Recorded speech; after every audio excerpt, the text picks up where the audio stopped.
Sharon's shaking her head, and so now I know I'm okay. And while, we have the future senator here.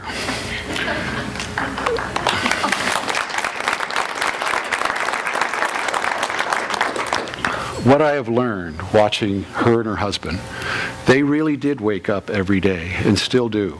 How can I make the Antelope Valley a better place? That really is their priority in life. I watched it for years, and when I decided to get involved in this, that is what I've tried to emulate every single day. It is something I know that my council emulates. They really do get up every single day saying, what can we do to make Lancaster better? Half the time it's tell Rex no. And the reason I say that is because, we look like we're really cohesive. We're really not. But where we're not cohesive is on ideas and on principles and on how to get things done. But we're totally cohesive on building a magnificent city. And that's why we're able to get along. Otherwise, it would be chaos. I mean, I'm not an easy guy to get along with. And that's what we always come back to, is what will help us build a magnificent city.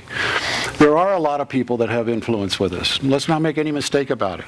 There are people that can call me at 5 in the morning. But those people have to sit at the table with city staff, and the question always is, will this help build a magnificent city? And whenever the answer has been no, we've told them no, and we've stood together in that. And sometimes that hasn't always been easy. I thank you. And thank you for telling me no. Ultimately, if we're going to have a quality of life, if we're going to enhance the well-being of this city, it has to be on the block we live in.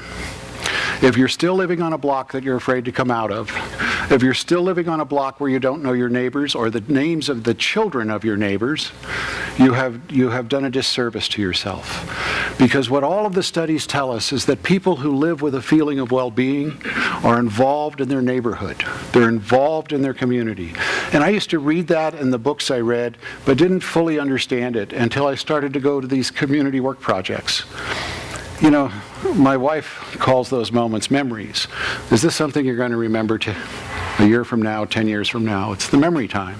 Every time I've gone, it's a memory. It's a positive memory that increases my overall well-being. And I just recommend it to you. We have Martin Luther King Day of Service on Saturday. Pick a project. If you only spend an hour on it, you're going to be surprised how different your life is the following week. I can't emphasize that enough, and I tell it to you out of experience. The picking the trash out of the Agua Dulce Creek. Is that what it is, Agua Dulce Creek? Armagosa Creek, yeah. I did that a few Saturdays ago. It was one of the best times I had all month. Much better than, going to the movies or LPAC or watching television. It was really cool. And I remember the people I did it with, and I made friends, and so did they. And I just recommend it to you. I think the role of government is to assist the community in raising the overall well-being of the people in it. And that's the things we try to do. These are the neighborhood impact homes. We're going to have 5 of them. And the city doesn't pay any money for those. It's all volunteers. It's all out of the churches. But in every one of these neighborhoods where there's been difficulties in the past, those children now have a safe place to go. If their parents are tied up in LA, and usually it's a single parent family, when the parent is tied up, they don't have to sit at home afraid. Or that better yet, they're not out running the streets, waiting for her to get home or him to get home. They have a place to go, a place where there's tutoring, a place to study, a place where there's supervision, a place that's safe. I don't know another city in America that's doing that. One of the biggest problems we still have and will have for a number of years is our folks die more than anyone else. That's what mortality means. That's what having the highest mortality rate in the county means. And it's going to get worse. At the World Economic Forum, I went to the World Health Organization meetings. What they tell us, it'll be America first, and then the rest of the countries are going to follow, is we are walking into a diabetes epidemic that nobody can imagine.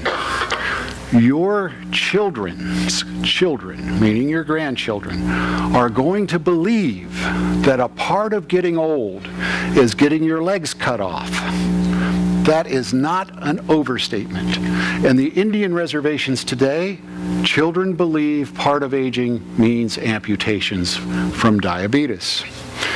The goal that I have for our city is that our people not be one of them. I don't have any hope for the country as a whole. Maybe we can do something locally. And I'm encouraged because all of the doctors want to get involved. It's becoming a problem telling them I'm not ready yet. I'm starting to feel like I'm not working hard enough. So Wendy Westerfield, I know her by Wendy, that's why they gave me her name, is they don't know her last name. Wendy Westerfield is a cardiac nurse who has agreed to put the Health Commission together to aggressively attack this. And we're going to have to find new ways to do it. Next week I meet with the people at UCLA that are supposed to be the world's best on child obesity. We're going to see what we can do. It's going to be innovative, it's going to be new, but we are at that point where we're out of time. When they talk about Obamacare, I laugh. I mean, it's silly, it's meaningless, because in 10 years, there's not going to be enough money for any of it, because the health of this country is going to fall that fast. We could be different, but we have to do things differently. And, you know, I don't know that you folks know this. You are the leadership of this city. You are the ones who are connected. You are the ones that have the social networking that can spread messages. You are the ones people will follow. It will be a contagious effect if it came from this room. But it has to be a priority. You know, it's amazing in what the World Health Organization, because I asked them, I said, okay, doom and gloom, what can we do about it? And they said, the only thing we can really do about it is start with small incremental changes. You know, we've gone the wrong way because of all this ADA stuff. You know, walking is the last thing we do. Taking the stairs is the last thing we do.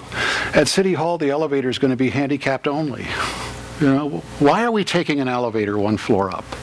You know, that's some of the things that contribute to this. Anyway, if you want to get involved in something totally innovative, totally new, totally creative, that will change the world, it's what we're going to do with the wellness of this community. April's here, April Bartlett. April Bartlett and her husband own the Block Shop, is that it? But she got me on a bike. Because we're getting people off their butts. And not only do we in this room need to get off our butts, but everybody else does. We need to start getting people moving an hour a day. April does it really fun. You get on the bikes. I got on my bikes, and the deputies got to laugh at me for about the last half hour. And they were laughing, weren't they? April was actually pushing my bike into the finish line. She had her hand on my back, pushing me in. I was that out of shape. We're doing community gardens now. We're trying to teach kids and parents, stop eating processed food. It's killing us. It's killing our children. You know, these community gardens, you're going to see them just coming up everywhere. Kathy in my office got my wife on the gardening, and you know, during the harvest season you should come see our office. There's fruits and vegetables, they have contests, you know, so far Kathy's still winning. I'm going to speed it up, I'm running out of time. You know, the sheriff came, remember the AV war on gangs? And we had all those people there, and we decided we were going to do something about the gang problem. And the sheriff promised us he was going to drop the crime rate to under 300 Part 1 crimes, which makes us a relatively safe place in the overall scheme of things. You know, I know a lot of politicians. I've seen a lot of politicians, and I thought, he was exaggerating a little bit. That I didn't really think it was possible. The deputies didn't think it was possible. And then bang, what he did was truly astonishing. He absolutely kept his promise and did whatever it took to do it. He put up 50 deputies, then he put up 100 deputies, he did different programs. But he will tell you, one of the reasons it worked is because we as a community embraced it. You know, that Criminal Justice Commission has doctors, has DAs, has everybody, school board people, school superintendent. Every aspect of this community is involved in bringing down that crime rate. And look what we were able to accomplish. If we decide that this is our city, that we will decide how we live in it, there is nothing we can't do, because everybody said that was impossible.